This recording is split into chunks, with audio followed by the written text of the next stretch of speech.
Hello everyone, welcome back to Postcard Colorizeyou. If you are a returning listener, thank you for coming back. If you are new here, a warm welcome to you. This is a space where I share life lessons drawn directly from my own real life experiences. Just a quick note, I release new episodes every Wednesday and Friday evening, so make sure you are subscribed so you don't miss out. Before we begin, a gentle invitation to visit my home at Colorizeyou.com. I offer a curated collection of t-shirts, hoodies, and motivational wall art simple designs meant to bring strength and inspiration to your daily life. Now, find a comfortable spot. Let's begin today's story.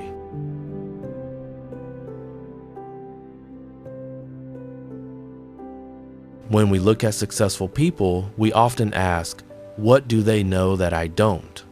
We assume their success comes from a secret formula, a hidden book of knowledge, or years of accumulated experience. So, we try to copy them. We read what they read. We study what they study. This is good. Learning is always good. But there is a flaw in this thinking. We believe that if we just learn enough, if we gather enough data, we will be prepared for everything. We try to build a fortress of knowledge to protect ourselves from failure. But life has a way of laughing at our plans. No matter how many degrees you have, no matter how many books you read, your knowledge will always be finite. On the other hand, the situations life throws at us are infinite. You might be an expert in finance, but suddenly you face a health crisis. You might be a master of coding, but suddenly you have to manage a team of emotional humans. There will always be a moment, and usually it is a critical moment where you face something you have never seen before, a problem that is not in your textbook. In these moments, your accumulated knowledge is useless. The database is empty. So, what determines success? Is it what you know? No. It is how you behave when you don't know. This realization took me years to understand. Success is rarely the result of one big, correct decision based on perfect information. It is usually the result of 1,000 small decisions made in the fog of uncertainty.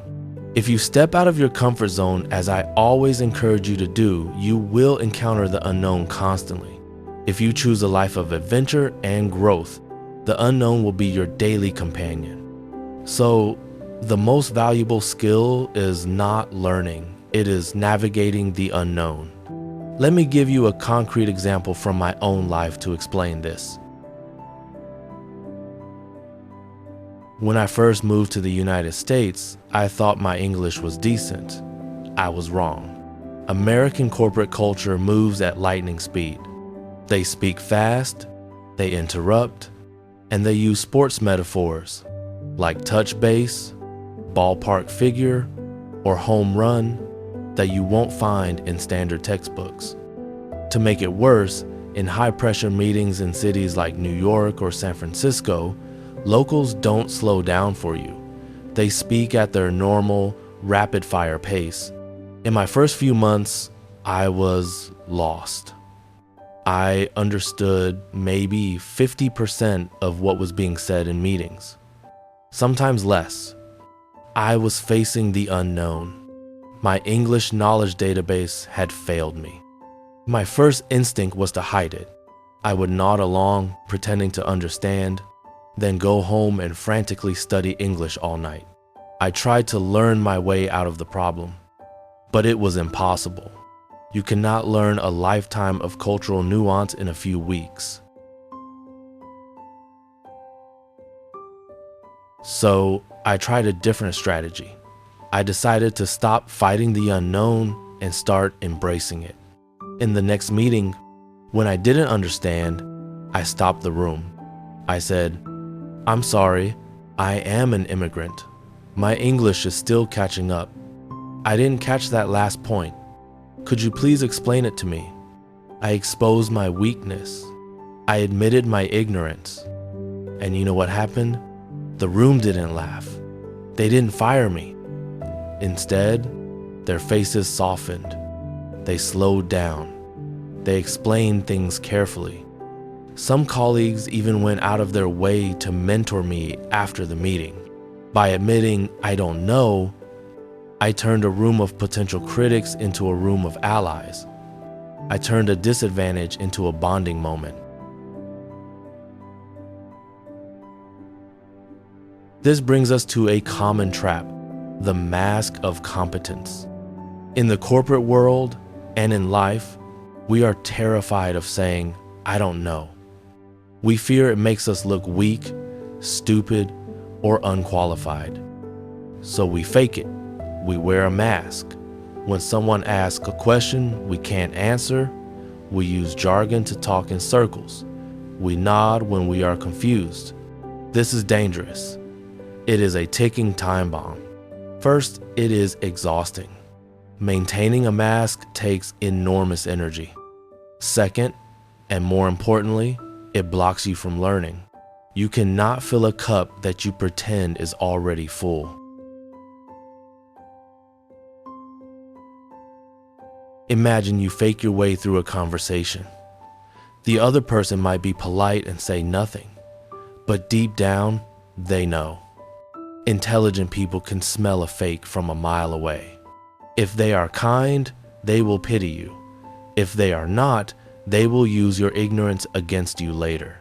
But if you just say, I don't know, please teach me, you instantly disarm them. Most people love to teach. It feeds their ego. By asking for help, you give them a gift, and in return, you get the knowledge you need. It is a win-win.